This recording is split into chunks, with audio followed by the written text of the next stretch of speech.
Assalamualaikum warahmatullahi wabarakatuh.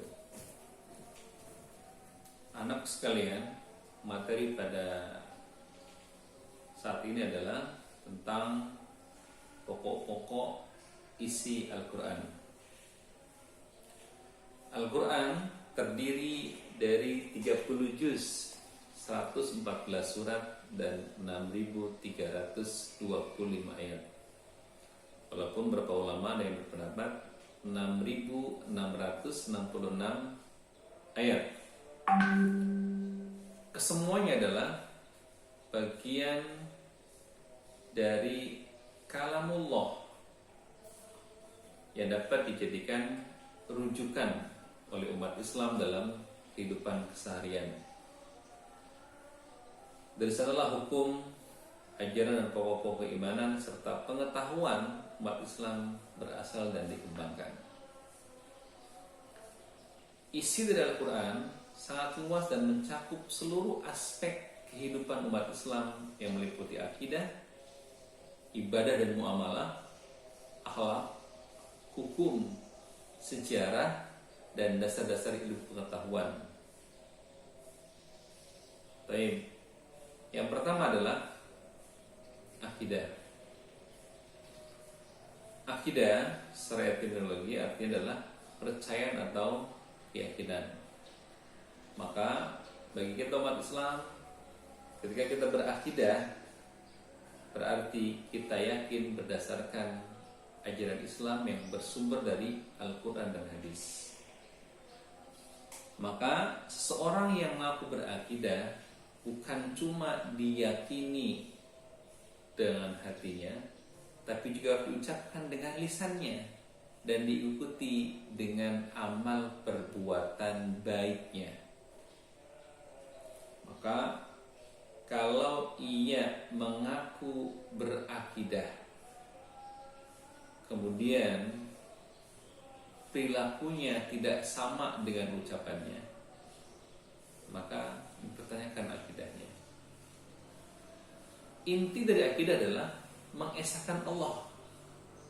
Kita sangat familiar dengan ayatnya, Qul huwallahu ahad. Katakan ya Muhammad, Allah itu esa. Allahus somad, Allah tempat kita bergantung. Lam yalid wa lam yulad, tidak beranak, juga bukan dari anak dari apapun dan siapapun. Walam yakul lahu kufuwan ahad, dan tidak ada benda, makhluk atau apapun di alam raya ini yang menyamai dengan Allah Subhanahu wa taala. Maka kalau kita mengaku berakidah, kemudian kita percaya dengan jimat yang membawa keberkahan, wafak yang melindungi kita, atau pepohonan yang kita berikan sesajennya karena dianggap memberikan keberkahan, berarti kita telah menganggap Allah bukan satu, menganggap juga bukan Allah tempat kita bergantung. Maka akidah kita batal ketika kita melakukan hal tersebut. Wa fil rahmatullah, pokok yang kedua dari Al-Quran adalah tentang ibadah dan muamalah. Dalam surat Az-Zariyat ayat 26 Allah menjelaskan, "Wa ma khalaqtul jinna wal insa illa liya'budun." Ternyata manusia ini, kita, bahkan jin juga Allah perintahkan dan tidak diciptakan kecuali untuk beribadah kepada Allah Subhanahu wa taala. Ada dua macam ibadah. Pertama adalah ibadah mahdhah yang teknik dan tata caranya sudah jelas. Salat 5 kali dalam sehari, waktunya jelas, jumlah rakaatnya juga jelas. Kemudian juga puasa, kapan mulainya, kapan berbukanya. Kemudian zakat, kalau zakat fitrah, kapan boleh mulai zakat dan kapan berakhirnya. Kalau zakat mal, berapa takarannya. Nah, itu dinamakan dengan ibadah mahdhah. Ada yang kedua adalah ibadah ghairu mahdhah. Ini sifatnya umum, tidak ada cara yang ditentukan secara khusus. Baca Al-Quran tidak tentukan sehari berapa ayat, berapa juz, tidak tentukan, bebas. Bersedekah juga sama, tidak tentukan harus 10% kan, 2,5% kan dari harta kita, tidak, bebas. Bahkan hal-hal yang berkaitan dengan amaliyah kita gitu, perbuatan kita sehari-hari, kalau kita niatkan untuk ibadah, bisa. Kita minum dengan niat agar kita kuat ibadah.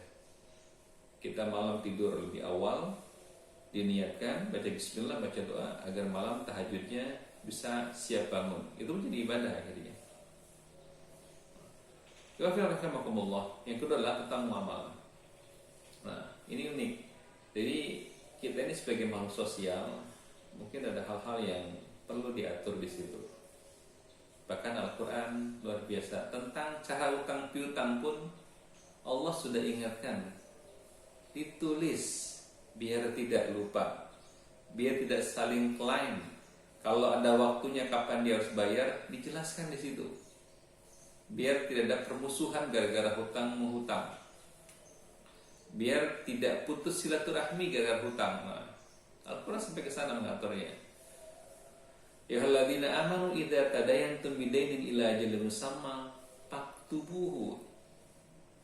Jadi kita bisa lihat lengkapnya di surat Al-Baqarah ayat 282 tentang bagaimana Al-Quran mengatur tata cara hutang piutang kita gitu, agar berakhir baik dan menjadi kenangan yang baik, bukan berakibat buruk gara-gara peristiwa hutang piutang itu.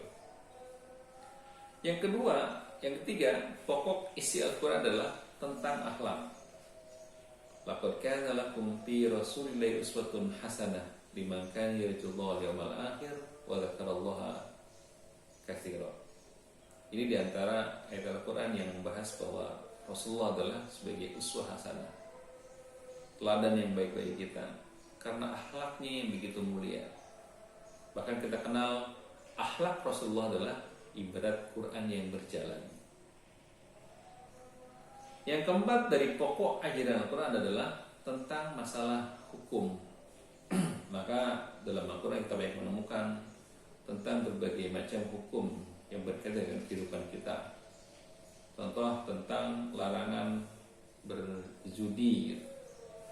Ya alladzina amanu innamal khamru wal maisir wal ansab wal azlam rijsun min amali syaitan fastanibuhu la'allakum tuflihun. Larang minuman keras. Apa kata Allah? Jauhi agar engkau menjadi orang-orang yang sukses. Kita pun akan melihat banyak sekali contoh hukum perkawinan dalam Al-Baqarah 221, Al-Maidah ayat 5. Hukum waris juga ada, surat An-Nisa 7-12 dan lain sebagainya. Yang kelima, ikhwahillah rahimakumullah, dan antara pokok dari ajaran Al-Quran adalah tentang kisah umat terdahulu. Kita bisa membaca di Al-Quran itu tentang orang-orang baik, orang-orang soleh yang kita bisa ambil ibrahnya. Bagaimana Nabi Adam, bagaimana Nabi Musa yang menentang kejaman Fir'aun, bagaimana Nabi Nuh yang dihina ketika membuat kapal, bagaimana Nabi Ibrahim yang begitu tenang ketika dibakar, dan lain sebagainya. Kita pun bisa baca dalam Quran betapa ada seorang penguasa yang zalim seperti Fir'aun yang menyembelih setiap anak laki-laki yang baru dilahirkan. Apa yang terjadi? Allah tenggelamkan dalam lautan. Kita pun melihat bagaimana ada seorang kaya raya, saudagar, pengusaha yang begitu sombong, Qarun namanya, yang endingnya Allah tenggelamkan, benamkan dalam bumi ini. Maka dari itu semua, dari sejarah yang Al-Quran gambarkan itu, kita bisa mengambil ibrahnya. Yang baik kita ikuti, yang buruk kita tinggalkan. Laqad kana fi qasasihim ibratan liulil albab. Jadi pada kisah mereka ada pengajaran yang baik bagi kita orang-orang yang berakal, dan itu bukan dibuat-buat, bukan dongeng belaka, Al-Quran yang bicara, la raiba fih. Harusnya kita sebagai orang Islam tidak ragu terhadap apa yang ada di dalamnya. Yang terakhir, wafillah rahimakumullah, tentang ilmu pengetahuan. Al-Quran menekankan bahwa penguasai ilmu pengetahuan dan teknologi adalah hal yang sangat penting, karena ia berperan dalam meningkatkan peradaban manusia. Bahkan di awal turunnya Al-Quran langsung bercerita tentang Iqra, memerintahkan kita untuk membaca, menjadi sumber sains keadaannya. Maka sebagai seorang muslim tidak ada alasan buat kita untuk berhenti belajar, karena ayat pertama yang diturunkan Allah tentang kewajiban kita untuk terus belajar. Maka Al-Quran baik bagi manusia untuk menggali, meneliti dan mengembangkan isyarat-isyarat ilmu pengetahuan dan teknologi untuk kepentingan dan kesejahteraan hidupnya pada khususnya dan hidup manusia pada umumnya. Banyak para salafus soleh, orang-orang yang terdahulu yang mengembangkan ilmu pengetahuan ini dengan ilmu kedokteran, farmasi, pertanian, bahkan matematika, fisika, kimia, dan biologi, dan lain sebagainya. Kita kenal ada Ibn Rushd, Al-Farabi, Ibn Sina, Ibn Maskawi, Al-Khawarizmi, dan lain sebagainya. Penemuan-penemuan ini kemudian dikembangkan lagi oleh para ilmuwan barat ketika peradaban mereka kemudian meninggal.